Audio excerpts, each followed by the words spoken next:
The suburban street held its breath. No cars moved. No dogs barked. Even the autumn leaves hung motionless on their branches, as if nature itself knew better than to disturb what was coming. A black sedan sat at the curb, engine silent, but still radiating heat from whatever urgent business had brought it here. For men in dark suits stood scattered across the pristine sidewalk like chess pieces positioned for a game only they understood. But all eyes were on the man in the center, Dae-young. The leather jacket he wore wasn't just clothing, it was armor. Beneath it crawled up his neck in intricate Korean patterns, each line a story carved in pain and permanence. A teardrop tattoo beneath his left eye caught the fading sunlight. His face held the kind of stillness that comes from seeing too much, surviving what shouldn't be survivable, and making peace with becoming the thing others fear. He crouched low, perfectly balanced, one knee touching the pavement as he studied the small boy standing before him.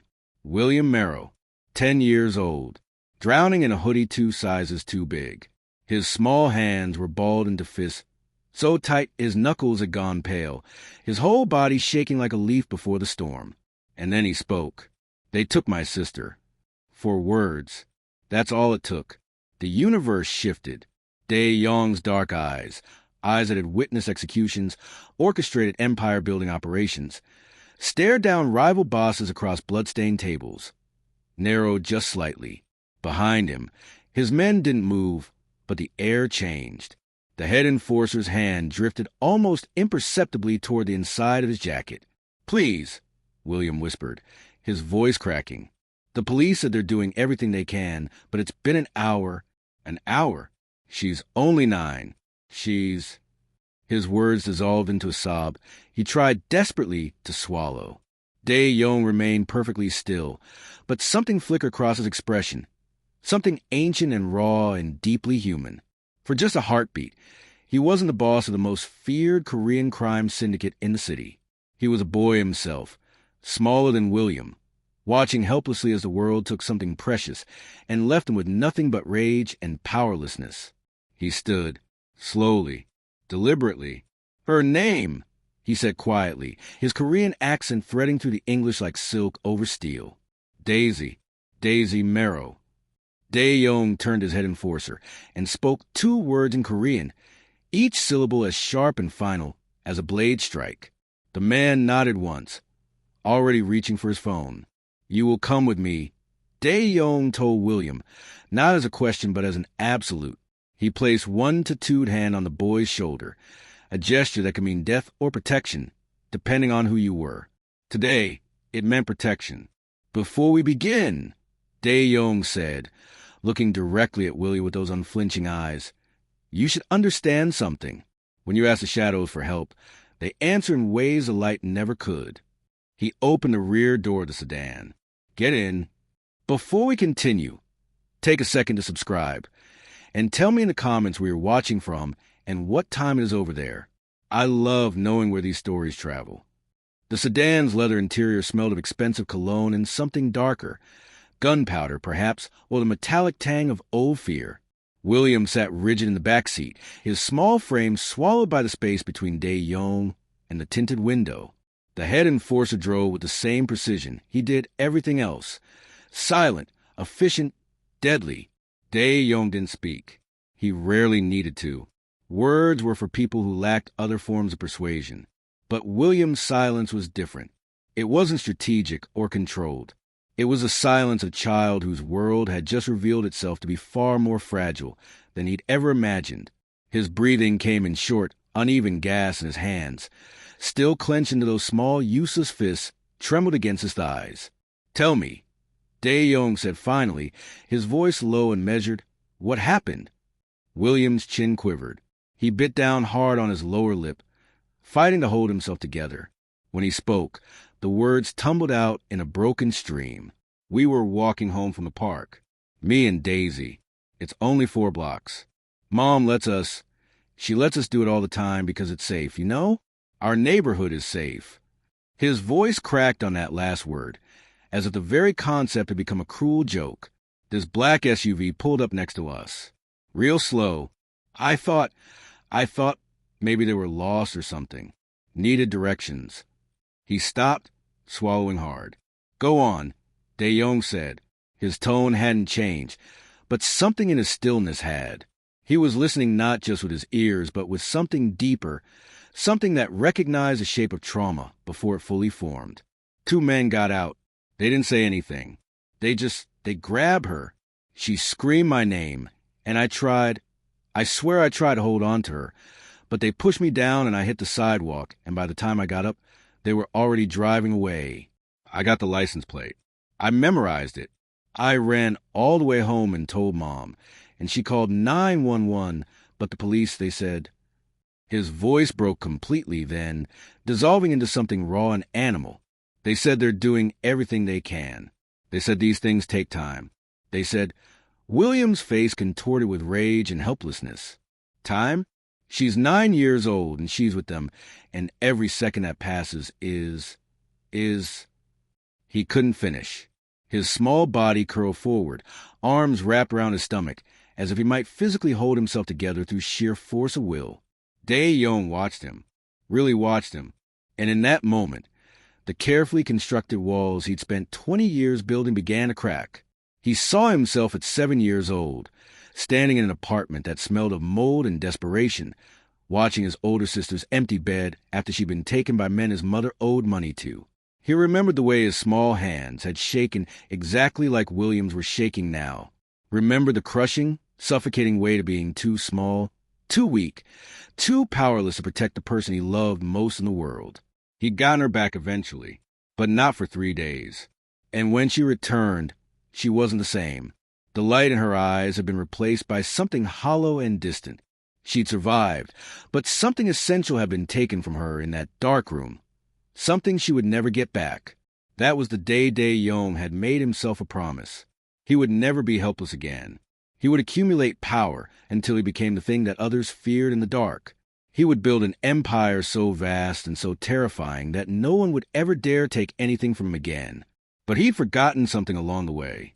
He'd forgotten that power wasn't just for protecting yourself.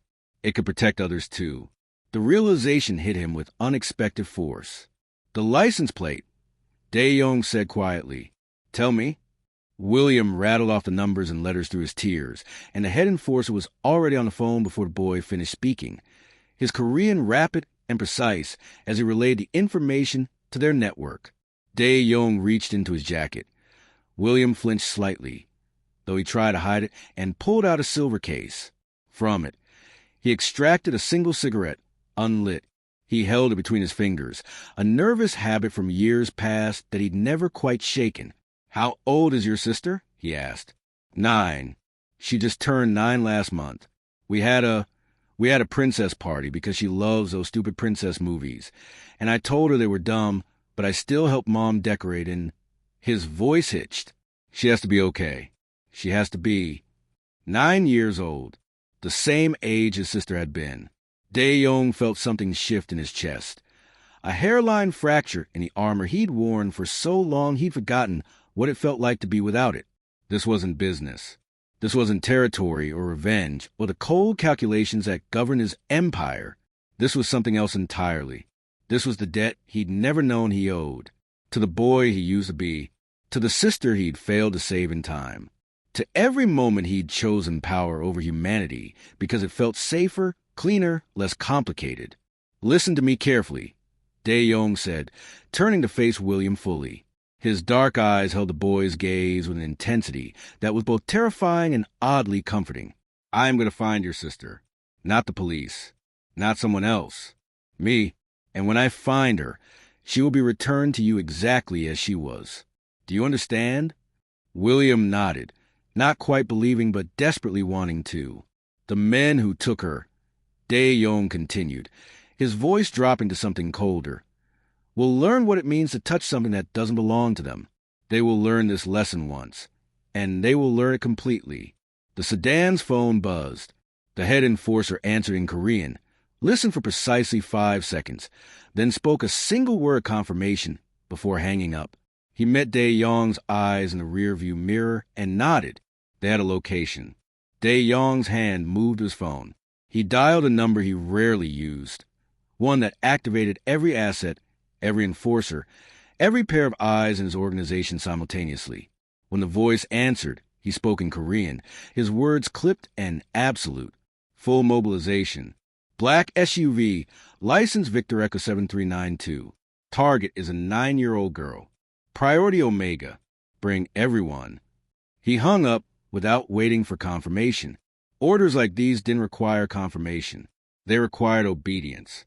The sedan's engine roared to life with new urgency, and Dae-Yong felt the old, familiar coldness settle over him like a second skin. But beneath it, buried deep where no one could see, something else stirred, something that felt dangerously close to hope. The city's underworld moved like a living organism, and Dae-Yong was its central nervous system. Within 3 minutes of his call, phones began vibrating in pockets across 12 districts. Men who'd been eating dinner with their families stood abruptly, kissed their wives without explanation, and disappeared into the night. Others abandoned card games, left half-empty glasses on bar counters, walked away from conversations mid-sentence. They didn't ask questions. When the boss issued a priority Omega, you moved. The head enforcer's name was Jin-Ho, though most people who knew it were either family or dead. He'd been with Dae-Yong for 8 years, had taken 3 bullets meant for him, and had never once questioned an order. But even he felt something different in the air tonight. The boss's voice on that phone call hadn't carried its usual detached precision. There'd been something underneath it, something almost like urgency, almost like fear. Jin-Ho pressed harder on the accelerator. The sedan weaved through evening traffic with practiced ease, never quite breaking the law enough to attract attention, but moving with undeniable purpose. In the back seat, William had gone quiet again, his face pressed against a window, as if he could somehow will his sister to appear on the streets below. Dae-Yong's phone buzzed. He answered without greeting. Talk. The voice on the other end belonged to Min Jun, his chief of surveillance operations, a man who controlled more cameras, traffic systems, and digital infrastructure than the city's own police department. He spoke rapidly in Korean, his words clipped and efficient. We've isolated the vehicle. Black Escalade, registered to a shell company out of Newark. It was picked up on traffic cameras, heading east on Route 7 approximately 43 minutes ago. We tracked it through 17 intersections before it went dark near the industrial corridor. Define dark, Dae-Yong said. The old container yards. No municipal cameras in that sector. But boss, we have assets there. 3 of our warehouses are within a quarter-mile radius, if they're in our territory. They are. Dae-Yong's voice carried absolute certainty. Nobody operates in that zone without either our permission or our knowledge. These men are either incredibly stupid or incredibly desperate. Perhaps both, Min Jun offered. We've pulled CCTV from private businesses in the surrounding area. The Escalade entered the yards at 5:47 p.m. It hasn't left. I'm sending the exact coordinates to Jin-Ho now. How many men can you have there in 10 minutes? A pause. Min Jun was calculating, running through mental lists of who was closest, who was capable, who could be trusted with something this sensitive. 15, maybe 20 if I pull from the dock operation. Pull them. I want that area locked down. Nothing gets in or out. And Min Jun. Dae-Yong's voice dropped to something colder, something that made even loyal men like Min Jun straighten unconsciously. I want them alive. Both of them. They have questions to answer before they stop breathing. Understood, boss. Dae-Yong hung up and immediately dialed another number.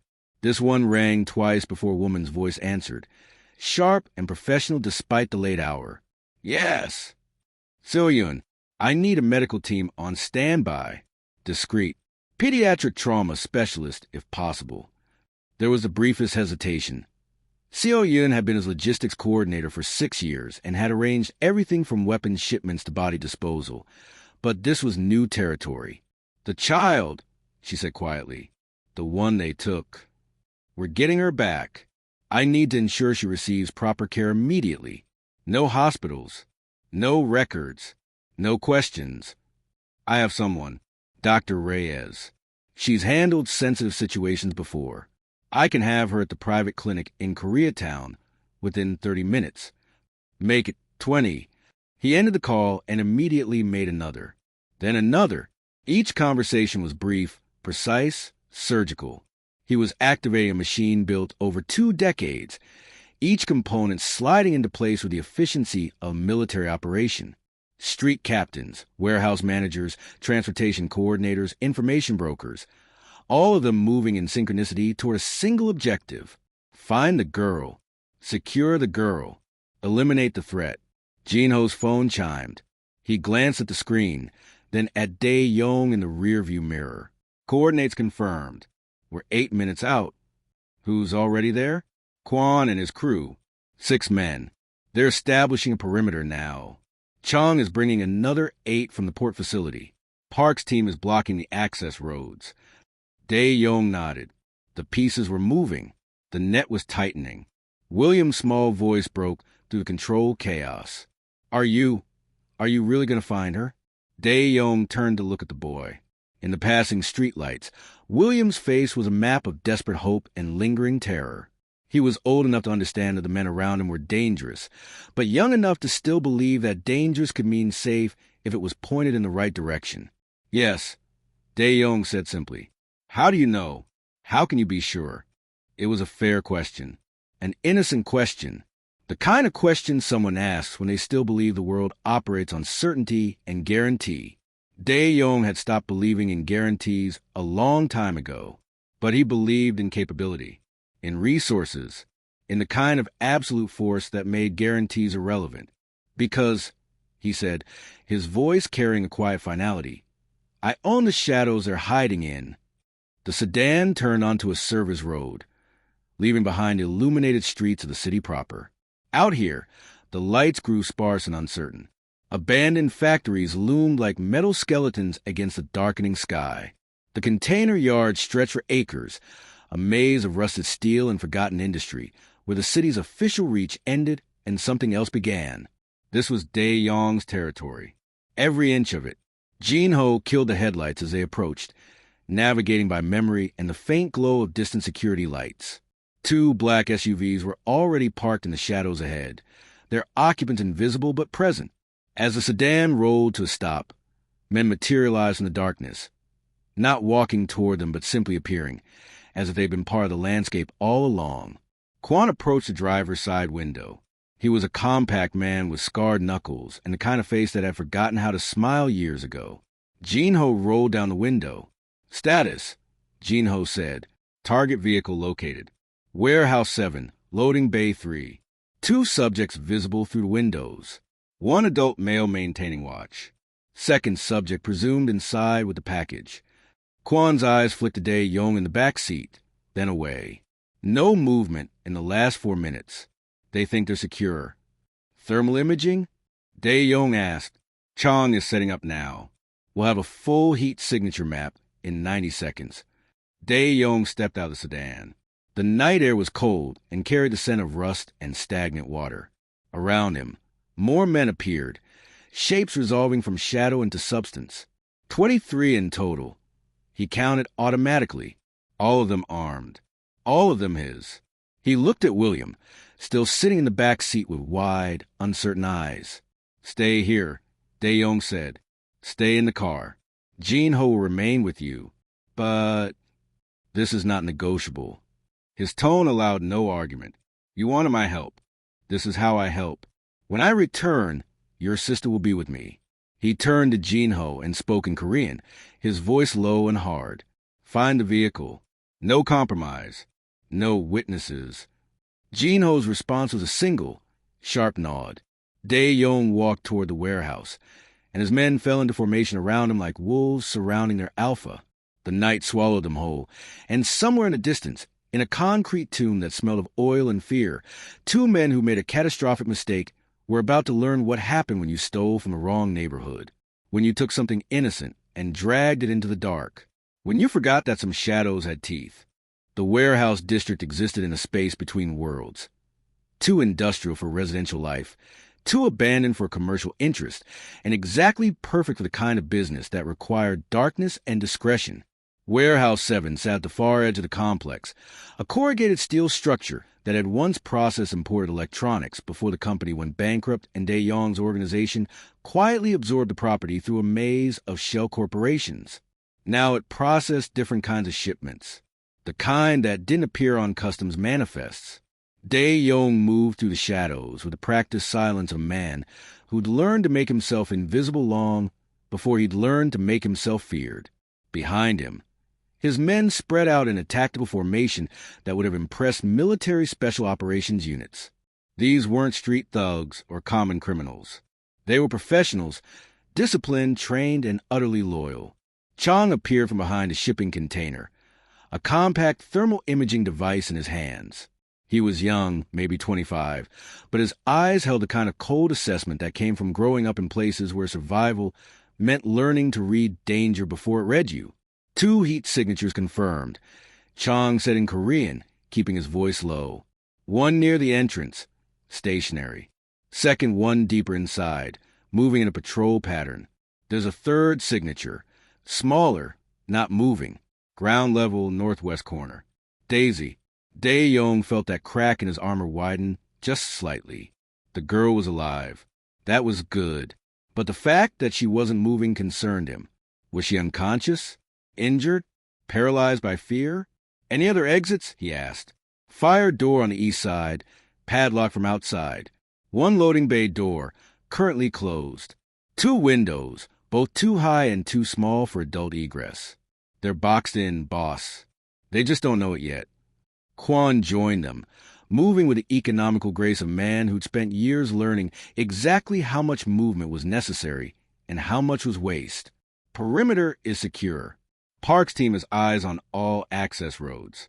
If anyone tries to run, they won't make it 50 meters.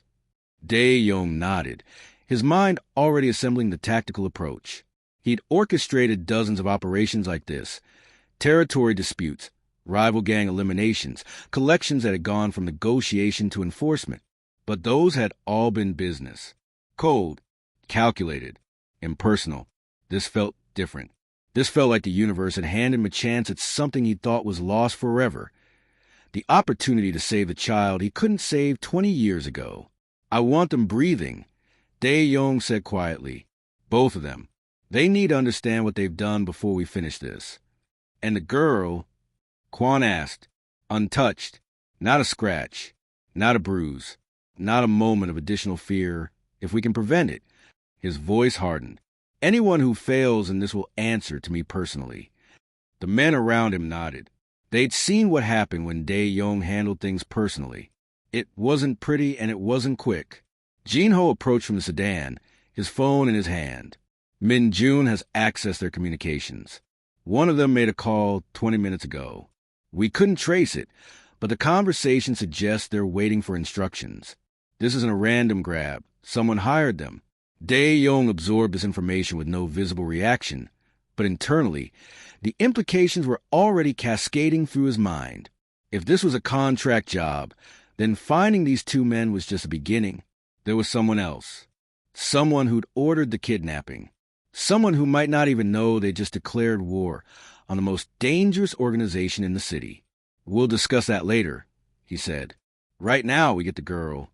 He turned to face his assembled men. 23 faces looked back at him, each one ready to kill or die on his word.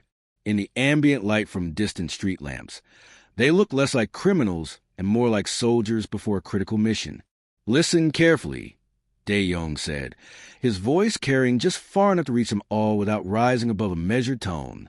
Inside that building is a 9-year-old girl who was taken from her family. She is terrified. She is alone. And she is under my protection now, which means she is under yours.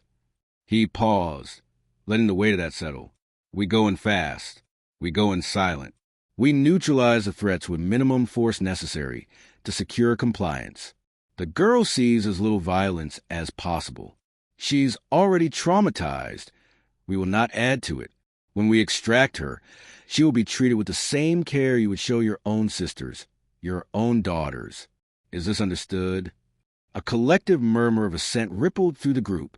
Kwon, take 3 men and secure the east exit. Park, position your team to block any vehicle approach. Chang, You're with me on point. Gene Ho. I stay with the boy. Gene Ho finished. Already handled, boss. Dae-Young allowed himself the ghost of a smile. This was what happened when you built something properly. When you surrounded yourself with people who didn't just follow orders, but understood the intent behind them. He pulled his phone out and opened a specialized app, one that Min-Jun had designed specifically for their operations. It showed a real-time map of the area, with blue dots representing his men, and a red marking the warehouse. As he watched, the blue dots began moving into position, each one sliding into place like pieces on a chessboard. From the sedan, William's face was pressed against a window, his eyes wide and desperate as he watched the men disappear into the darkness. Dae-Young caught his gaze for just a moment and nodded once, a silent promise that transcended language or age or the vast gulf between their worlds. Then he turned toward Warehouse 7 and began walking. The night embraced him like an old friend. This was his element, his domain. These streets, these shadows, this empire of fear and respect and absolute control. He'd built it all brick by brick, body by body, decision by decision. And tonight, for the first time in longer than he could remember, he was using it for something that felt almost like redemption. The warehouse door loomed ahead. Inside, two men who'd made a terrible mistake were about to learn that there were worse things in this city than the police. There were worse things in prison. There were men like Dae-Young, who moved through the world like ghosts and struck like thunder, who commanded armies that appeared from nowhere and disappeared just as quickly, leaving only consequences in their wake. Chang moved his right, hand on his weapon. Quan was somewhere in the shadows to his left. The rest of his men were invisible but present, a net of lethal intent drawing tighter with each passing second. Dae-Young's hand moved to the door handle. And then everything happened very, very fast. The phone rang exactly once before it was answered. "Boss!" Min-Jun's voice was alert despite the late hour. He was always alert. Dae-Young paid him extraordinarily well to be exactly that. The man who saw everything, who knew everything, who could find anyone anywhere in this city within minutes if necessary. Black Escalade. License Victor Echo 7392. Last seen eastbound on Route 7 approximately 65 minutes ago. 2 adult males, 1 9-year-old female hostage. I need a location. I need it now. There was no pause, no question about why or how or what this was about. Min-Jun understood that when Dae-Young's voice carried that particular edge, control but barely, you move first and ask questions never. Accessing now. Dae-Young could hear the rapid clicking of keys through the phone, the faint hum of multiple monitors coming to life. Min-Jun's operations center was housed in an innocuous office building in Koreatown, disguised as an import-export logistics company. The front room processed legitimate shipping documents. The back room processed something else entirely, a surveillance network that would have made intelligence agencies envious. Traffic cameras, private security systems, ATM cameras, dashboard cams from their own fleet of vehicles, even smartphone data from associates strategically positioned throughout the city. Min-Jun had spent 5 years weaving them all into a comprehensive web that captured nearly every square foot of the metropolitan area. The city thought it was watching itself through municipal systems. It had no idea that someone else was watching too. "Got it," Min-Jun said, his voice quickening slightly with the thrill of a successful hunt. License match confirmed. Black Cadillac Escalade. Picked up on Route 7 traffic camera at 5:34 p.m. Heading east. Tracking forward through the sequence now. Dae-Young waited. In the driver's seat, Jin-Ho had gone completely still, his hand steady on the wheel but his attention divided between the road and the hunt unfolding through the phone. In the back seat, William had stopped breathing entirely, his small body rigid with desperate hope. Route 7. To Merchant Street. Min-Jun continued, his words coming faster now as the digital trail revealed itself. Merchant to Industrial Boulevard. They're heading toward Boss. They're moving into the eastern sector. My territory, Dae-Young said quietly. Your territory, Min-Jun confirmed. They either don't know or they're incredibly stupid. Following them through the sequence. Industrial Boulevard to Container Yard Access Road. Last confirmed visual at 5:47 p.m. entering the old shipment district. Dae Yong's jaw tightened imperceptibly. The container yards. Acres of rusted steel and abandoned infrastructure that the city had forgotten about, but that his organization had quietly claimed years ago. It was where they stored shipments that needed to disappear from official records, where they held meetings that required absolute privacy, where they sometimes took people who needed to understand the consequences of poor decisions. And now someone had brought a kidnapped child there, into his domain, using his territory as a hiding place without permission, without tribute, without even the basic courtesy of asking. The audacity was almost impressive. Almost. Do we have assets in that area? Dae Yong asked, though he already knew the answer. 3 warehouses under our direct control, for more with security systems tied into our network. I'm pulling feeds now.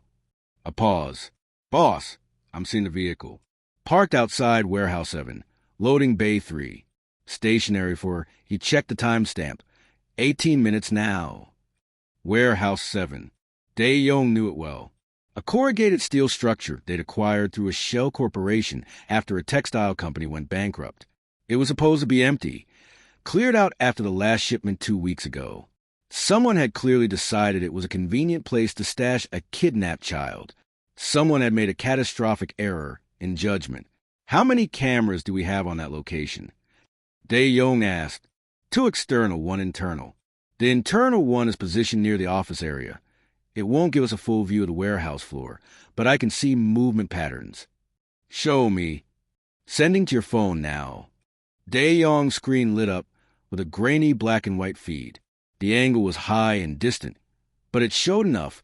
A single figure moving back and forth in what looked like a patrol pattern. 1 man inside, which meant the second was likely outside, standing watch. They thought they were being careful. They thought they were secure. They had no idea they were sitting in the heart of enemy territory, being watched by cameras they didn't know existed, surrounded by an organization that could mobilize 20 armed men within minutes. Pull all available feeds from the surrounding area. Dae Yong ordered. I want to know if anyone else has been near that warehouse in the last 2 hours. And Min Jun, check our records. Who has keys to that facility? Who knew it was empty? On it. Boss, do you want me to alert? No alerts through normal channels. Not yet. Dae Yong's mind was already working through the implications. If someone in his organization had provided this location, that meant a leak, a betrayal. Pull up our communication logs for the past 72 hours. Anyone who accessed information about Warehouse 7. Anyone who asked about empty facilities in that sector. Cross-reference with known associates who've been acting unusually. That's going to take time. You have 10 minutes. Min Jun inhaled sharply but didn't argue. Understood. Dae Yong hung up and immediately dialed another number. This one rang 3 times before a woman answered, her voice thick with sleep. It's late, boss. Seun, I need surveillance on all inbound routes to the eastern container yards.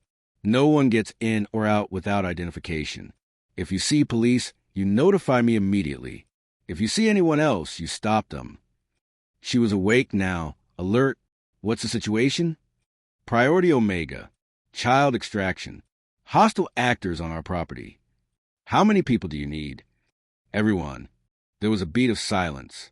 Priority Omega was the highest designation in their organization, reserved for existential threats, direct attacks on leadership, or situations that required every available resource. Seun had never heard it invoked in the 6 years she'd worked for Dae Yong. Everyone, she repeated, confirming she'd heard correctly. Everyone. They'll be there in 12 minutes. The phone went dark in his hand. Around them, the city continued its evening rhythm, oblivious to machinery turning beneath its surface. Ordinary people were eating dinner, watching television, putting their children to bed. They had no idea that in the spaces between their comfortable lives, another world existed, one governed by different rules, different loyalties, different consequences. Jinho glanced at the rear-view mirror. That's a lot of firepower for 2 kidnappers, boss. It's not about them, Dae Yong said quietly. It's about sending a message. Anyone who thinks they can operate in my territory, touch innocent people under my watch, and face anything less than absolute destruction, they need to learn otherwise. William's voice cut through the tension, small and uncertain. Are we close? Dae-Young turned to look at him. The boy's face was pale in the passing streetlights, his eyes too old for his age now, forced to grow up in the span of a single terrible evening. Very close, Dae-Young said. Your sister will be home soon. He said it with such certainty, such absolute conviction, that even William, who had every reason to doubt, to fear, to expect the worst, believed him. Dae-Young's phone buzzed. A message from Min-Jun, coordinates sent. Full tactical map uploaded. 23 personnel en route. ETA 8 minutes. The net was closing. The machinery was moving. In 8 minutes, 2 men who'd made the mistake of their lives would look up from whatever they were doing and see shadows resolving into armed men, would realize too late that they'd chosen the wrong hiding place, the wrong city, the wrong victim. Jinho accelerated slightly, the sedan's engine purring with restrained power. Ahead, the lights of the city gave way to the darker industrial sprawl of the eastern sector. Behind them, an army moved in silence. The sedan's headlights died 100 yards from the perimeter. Jinho navigated the final approach by memory and moonlight, the vehicle gliding through the industrial wasteland like a shark through dark water. Behind them, 3 more vehicles materialized from different directions, converging without communication, without coordination beyond the kind that came from years of operating as a single unit. The container yard stretched across 12 acres of forgotten real estate, rusted shipping containers stacked 3 high, creating corridors and dead ends and perfect places to disappear. Chain-link fencing sagged between concrete posts topped with barbed wire that hadn't deterred anyone in years. The ground was cracked asphalt and weeds, scattered with debris that crunched under tires no matter how carefully you drove. This was where the city ended and something else began. Dae-Young stepped out of the sedan before it fully stopped, his leather jacket whispering against the night air. Around him, doors opened with mechanical precision. 23 men emerged from the vehicles like smoke taking solid form, dark clothing, darker intentions, moving with the disciplined silence of professionals who understood that noise meant failure and failure meant death. Quan appeared at his shoulder, holding a tablet that displayed a thermal overlay of the warehouse complex. 3 signatures confirmed. 2 adult size, 1 small. The small signature is stationary, ground level, northwest corner exactly where Chang indicated. 1 adult patrolling the interior. 2nd adult outside, south side of the building near the loading bay. Dae-Young studied the screen. The small heat signature wasn't moving at all. That could mean unconscious, could mean restrained, could mean paralyzed by fear so complete that even shifting position felt impossible. How long has the child been stationary? He asked. Quan checked the timestamp. Since we've been monitoring. Approximately 11 minutes. Too long. Too still. Dae-Young's jaw tightened imperceptibly. Positions, he said quietly. The word rippled through his men like an electrical current. They dispersed instantly, flowing into the shadows with practiced efficiency.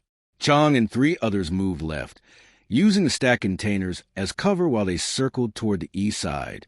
Park's team went right, melting into the darkness near a row of abandoned forklifts.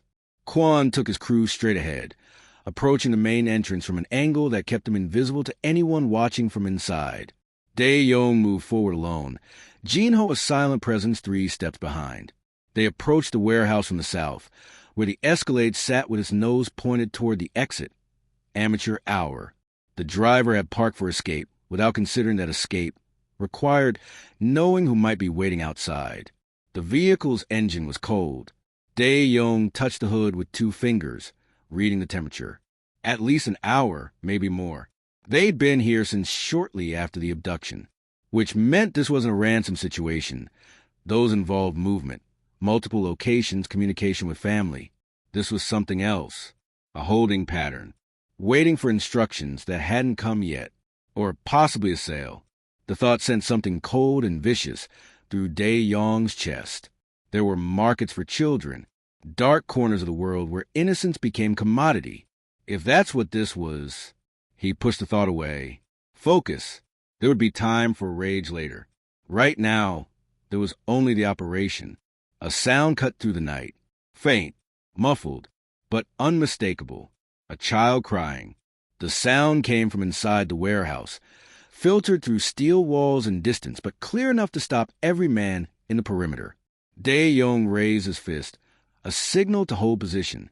23 men froze mid-step, becoming statues in the darkness. The crying continued. Soft, broken. The sound of someone who'd been crying so long their voice had given up on volume and settled into the kind of grief that came from understanding that no one was coming to help, except someone was coming. Dae-Young's hand moved his waistband, fingers brushing the grip of the pistol holstered there. He rarely carried weapons anymore, hadn't needed to in years. Other people did the violent work, while he gave orders from offices with good scotch and better views. But tonight felt different. Tonight required him to be present, to be visible, to be the thing that stood between that crying child and whatever darkness had claimed her. Jin-Ho's phone buzzed once. He glanced at the screen, then leaned close to Dae-Young's ear. Min-Jun has a name. The Escalade belongs to a shell company, but he traced it back through 3 layers. Vehicle is registered to Marcus Chun. Small-time contractor. Does freelance work for various organizations. He's worked adjacent to our territory before, but never for us. Who hired him? Still working on it. But boss, Chun has a history. 2 priors for aggravated assault. 1 suspected involvement in a missing persons case that went cold. He's not just a contractor. He's the kind of contractor you hire when the job is ugly. Dae-Young absorbed this information with no visible reaction. So they weren't dealing with desperate amateurs. They were dealing with professionals who'd made a career out of preying on the vulnerable, which meant they'd done this before, which meant if he let them walk away tonight, they'd do it again. That wasn't going to happen. He signaled Kwon, then Chong, then Park. Each man acknowledged with a subtle nod, invisible to anyone who wasn't looking for it. The pieces were moving into position. In 60 seconds, every exit would be covered, every sightline accounted for, every possibility of escape eliminated. The cry inside the warehouse continued, now punctuated by a man's voice, rough, irritated, telling someone to shut up in language that made Dae-Young's fingers tighten on his weapon. 30 seconds. His men were shadows within shadows now, positioned and ready. Kwon had 3 men on the East Fire exit. Chong covered the loading bay. Park's team had the north side sealed. The net was complete. Nothing was getting out of that warehouse except what Dae-Young allowed to leave. 15 seconds. He could see the guard now, a heavy-set man in a leather jacket pacing near the loading bay door, smoking a cigarette with the casual confidence of someone who thought he was secure. The man checked his phone, exhaled smoke into the night air, completely oblivious to the 23 armed professionals surrounding him. 5 seconds. Dae-Young raised his hand. Every eye was on him, waiting for the signal that would transform stillness into violence. Inside the warehouse, the crying had stopped. In its place came a sound even worse, the muffled, desperate sound of someone trying to scream through a gag. Dae-Young's hand dropped, and the night exploded into motion. The guard never saw it coming. One moment he was checking his phone, cigarette dangling from his lips. The next, Chang's arm was around his throat, cutting off air and sound simultaneously. The man's hands clawed at empty air for 3 seconds before his body went limp. Chong lowered him to ground without a sound, zip-tied his wrists and ankles, and pressed 2 fingers to the man's neck to confirm a pulse. Professional, efficient, silent. Kwon was already at the loading bay door, examining the lock. It was standard industrial, meant to keep out casual trespassers, not determined professionals. He produced a small tool from his jacket, worked it into the mechanism for exactly 4 seconds, and the lock surrendered with a soft click that barely registered in the night air. Dae-Young reached the door as it swung open. His weapon was in his hand now, held low and ready.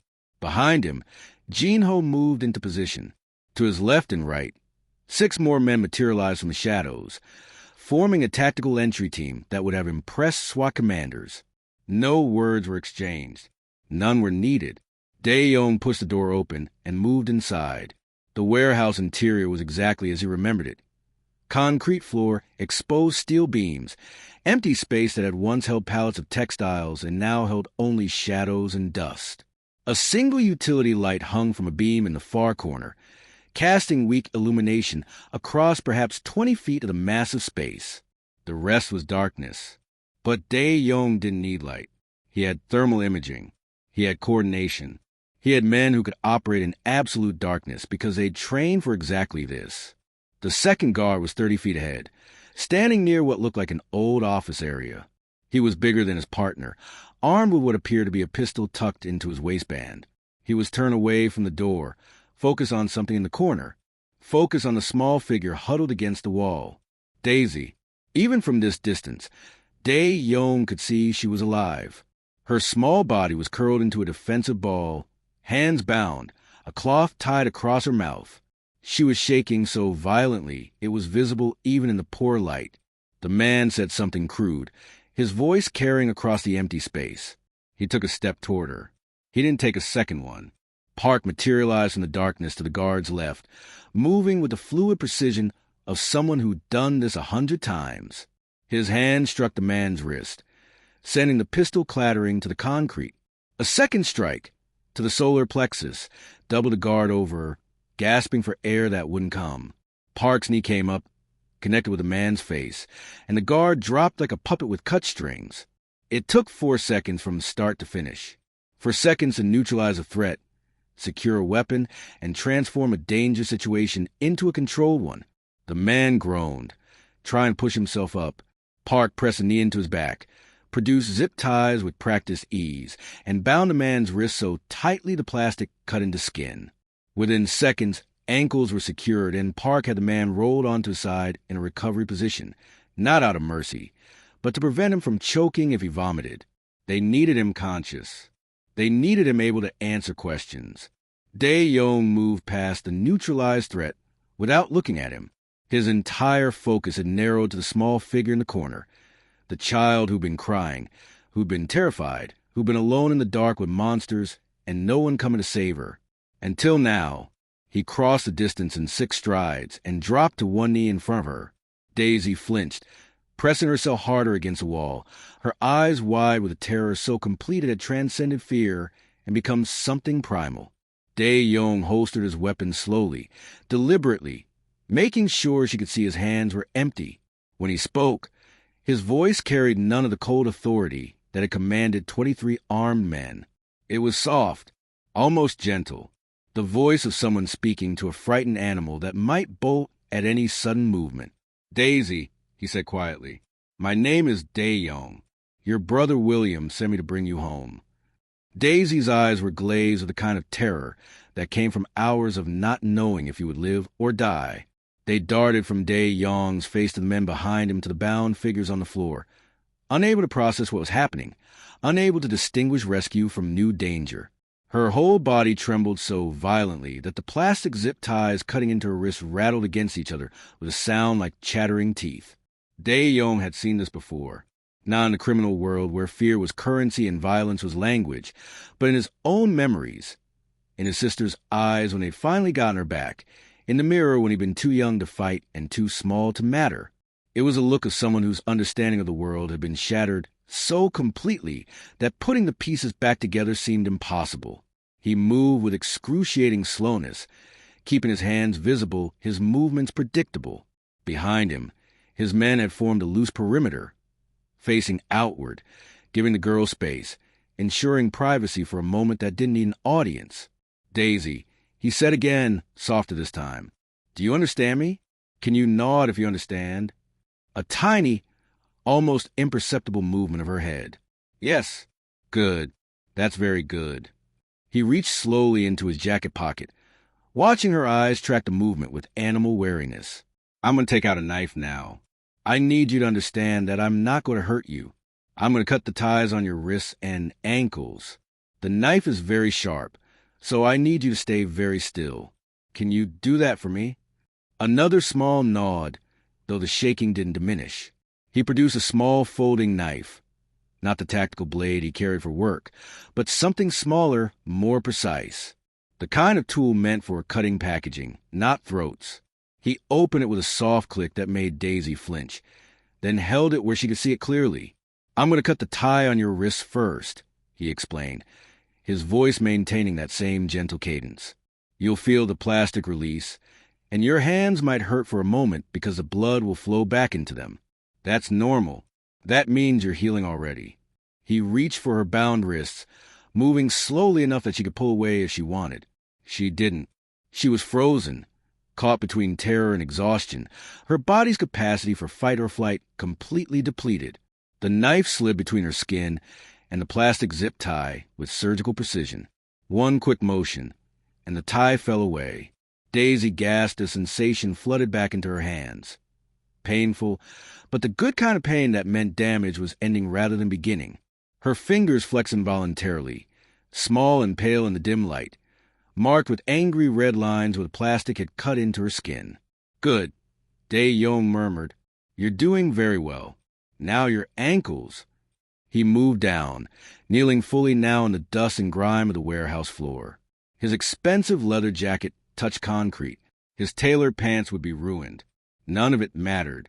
The only thing that mattered was a small, terrified girl in front of him who needed to understand, needed to believe that the nightmare was ending. The ankle restraints fell away with the same efficiency. Daisy pulled her legs up to her chest immediately. Making herself as small as possible, the instinct to disappear stronger than logic or relief. "One more thing," Dae-Young said, gesturing to the gag still tied across her mouth. "May I?" She hesitated, then nodded. His fingers worked at the knot with surprising gentleness, loosening the cloth until it fell away. Daisy's first breath was a sob, raw and broken and full of every terrible moment of the past 2 hours condensed into a single sound.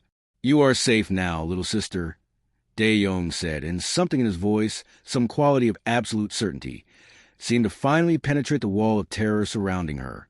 "No one will hurt you again. I promise you this." Daisy's face crumpled. The careful control she maintained, the desperate attempt to be small and quiet and invisible that had kept her alive, finally shattered. She began to cry in earnest, great, heaving sobs that shook her entire body. And then, from the entrance of the warehouse, a voice cut through the darkness. "Daisy." William's scream was pure anguish and relief combined. He tore away from Jinho's restraining hand and ran across the warehouse floor, his small legs pumping, his face streaked with tears that caught the light like silver tracks. Daisy's head snapped up at the sound of her brother's voice. "William." It came out as a croak, damaged from crying and screaming through a gag, but it was unmistakably hope. "I'm here. Daisy, I'm here." William crashed into her with the full force of a 10-year-old boy who thought he might never see his sister again. His arms wrapped around her with desperate strength, holding her as if he could physically anchor her back to safety through sheer force of will. Daisy clung to him just as fiercely, her small hands fisting in his hoodie, her face pressed into his shoulder. "I'm sorry," William gasped between sobs. "I'm so sorry. I tried to stop them. I tried." "It's okay," Daisy whispered into his neck. "You came back. You came back for me." Dae-Young stood slowly, giving the sibling space, stepping back into the shadows where he belonged. Around him, his men maintained their positions, silent witnesses to something that transcended the violence and crime that usually defined their world. Even hardened enforcers who'd seen and done terrible things found themselves looking away, granting privacy to a moment too pure for their bloodstained hands to touch. Jinho appeared at Dae-Young's elbow, his expression carefully neutral, but his eyes reflecting something that might have been respect. "The girl needs medical attention. Minor abrasions, possible dehydration, definite psychological trauma. Dr. Reyes is standing by." "Good."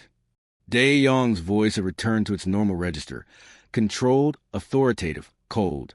The gentleness he'd shown Daisy was packed away, a tool used and returned to storage. "Get them to the clinic. Full examination. Document everything.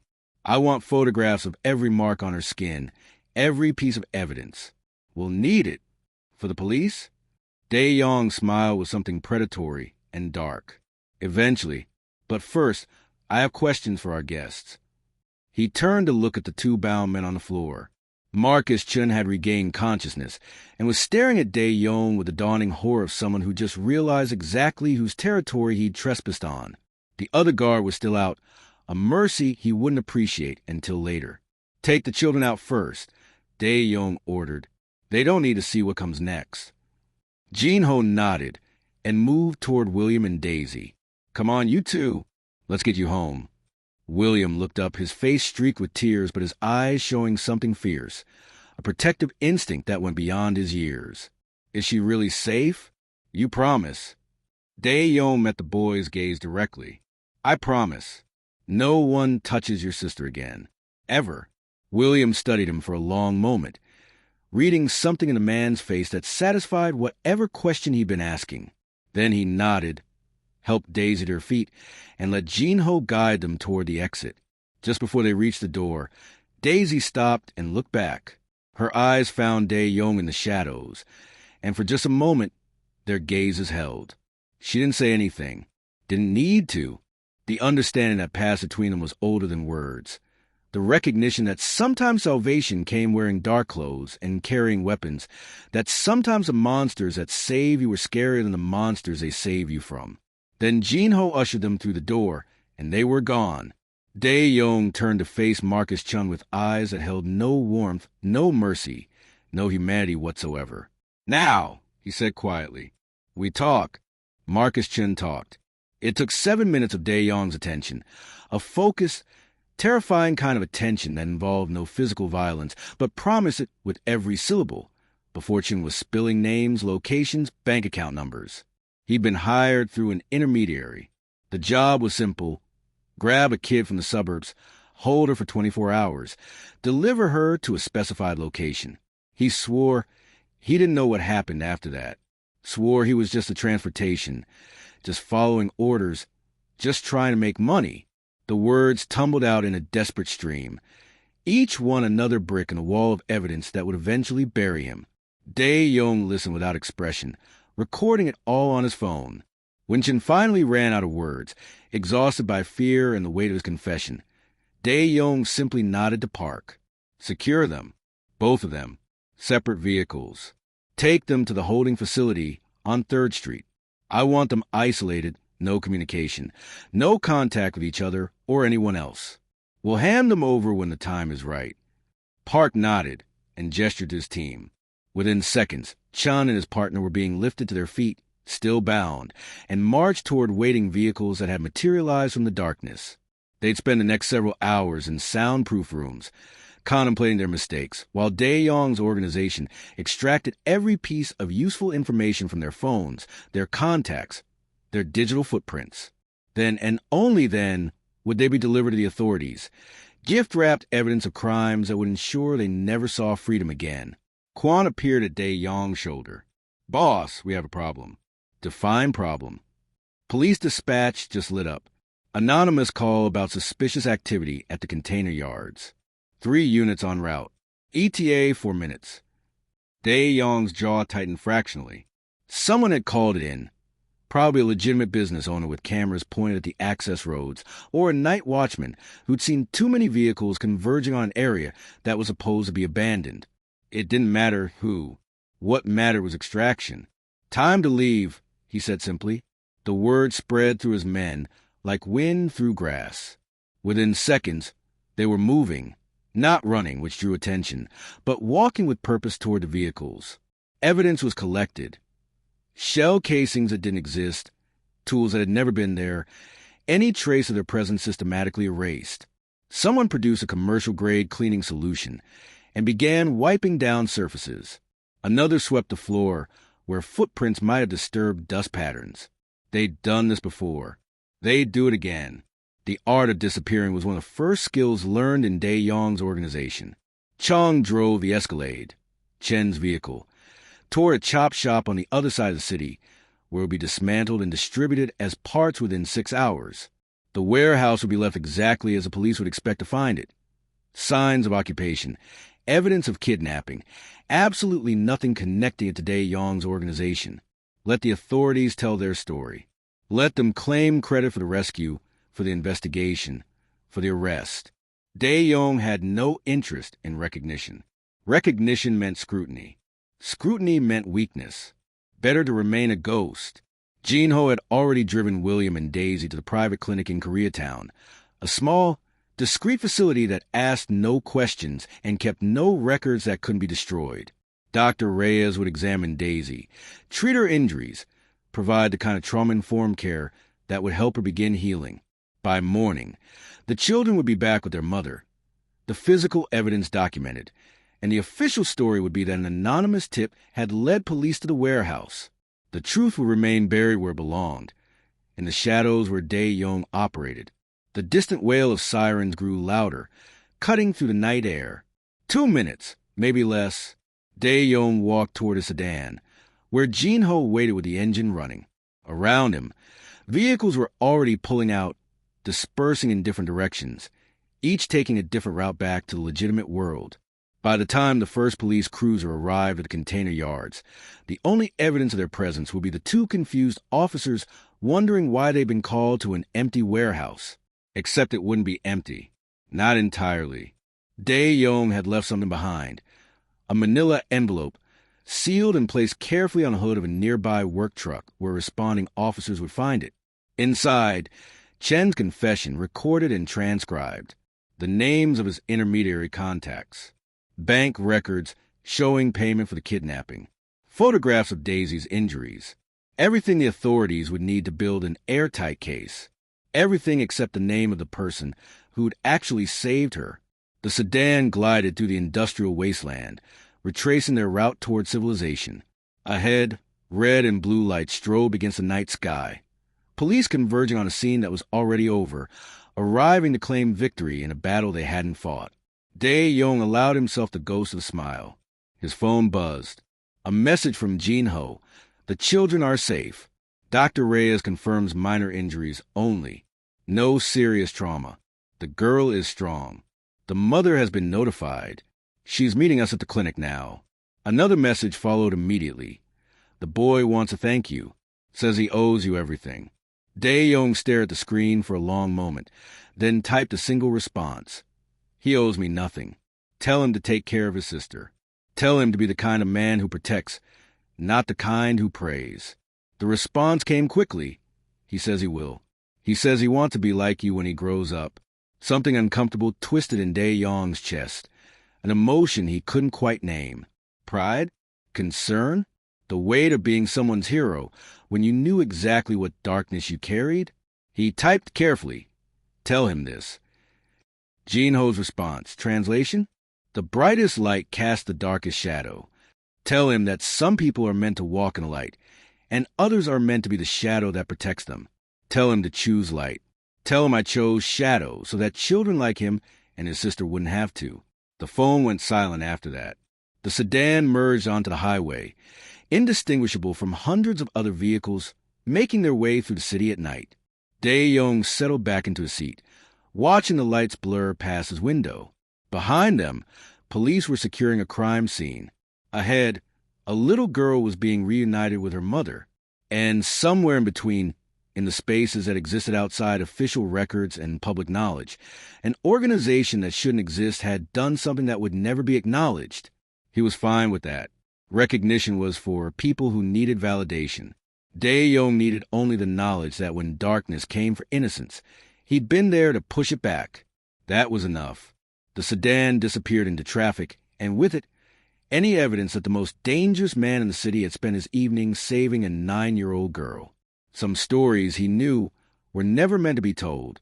The streetlights on Maple Avenue cast their familiar golden glow across pristine sidewalks and well-maintained lawns.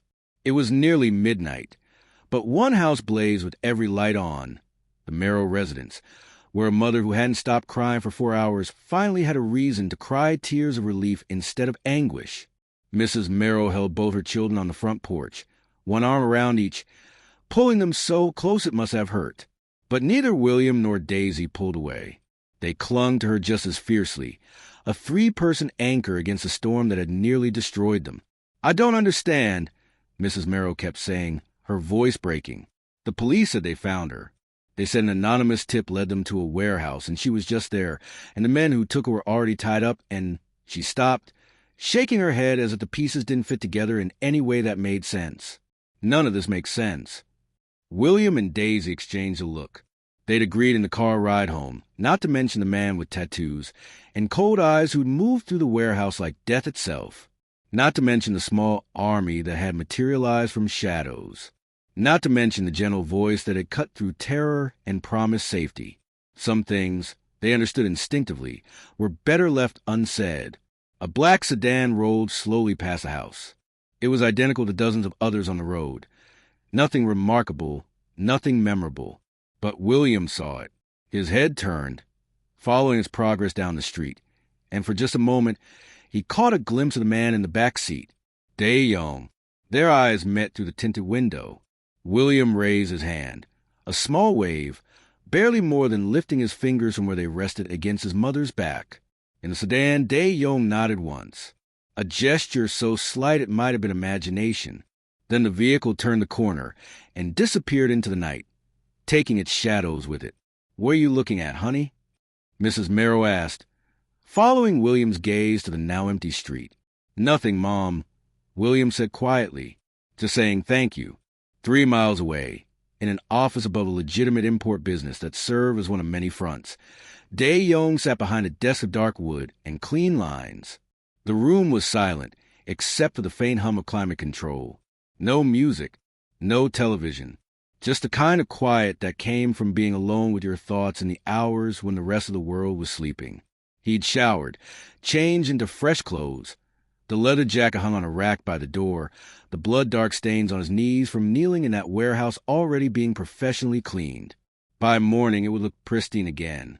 No evidence, no traces. On his desk sat a tumbler of whiskey, untouched. Next to it, face down, was a photograph in a simple frame. Dae-young reached out and turned it over. The photo was old, the colors faded with time. It showed 2 children, a boy of 7 and a girl of 9, standing in front of a cramped apartment in a neighborhood that no longer existed. The boy looked serious, his small hands clenched into fists as if even then he was ready to fight. The girl smiled, one arm around her younger brother's shoulders, protecting him even in a photograph. His sister, before the men had come, before everything had changed. He stared at the image for a long moment, his expression unreadable. Then, slowly, something shifted in his features. Not quite a smile. Dae-young hadn't really smiled, in more years than he could count. But something close to it. Something that looked almost like peace. "I couldn't save you in time, Nuna," he said softly in Korean, his voice carrying only to the empty room. "But tonight, I saved someone else's sister. Maybe that counts for something." The photograph didn't answer. It never did. But somehow, in the quiet of his office with the city sleeping around him, Dae-young felt something settle in his chest. A weight he'd carried so long he'd forgotten it was there, suddenly just a fraction lighter. He returned the photograph to its place, face down where it always rested, and turned his chair to face the window. The city spread out before him, a carpet of lights and shadows, of good people and bad, of victims and predators, and those who walked the line between. Somewhere out there, a little girl was sleeping safely in her own bed. A boy was learning that protection could come from unexpected places. A mother was holding her children and believing in miracles she'd never understand. And in an office above it all, a man who'd built an empire on fear allowed himself a moment to remember why he'd started this journey in the first place. Some debts, he thought, could never be fully repaid, but they could be honored, one rescued child at a time. He finished the whiskey in a single swallow and stood. Tomorrow would bring its own challenges, rivals to manage, territories to defend, the endless maintenance of an empire that existed in the spaces between laws. But tonight, just for tonight, he'd done something that had nothing to do with power or profit or control. Tonight, he'd been a protector, and that, he decided, was enough. Kindness doesn't always wear a halo. Sometimes it wears a leather jacket and commands the shadows. Sometimes it moves through the world with tattooed hands and a history written in scars. Sometimes salvation comes from the places we're taught to fear, delivered by people we're told to avoid. And sometimes the most dangerous man in the city is exactly the one you want on your side when darkness comes calling. Because in a world where monsters exist, sometimes it takes a different kind of monster to keep them at bay. Take a breath with me. Subscribe and let me know your location and current time down in the comments.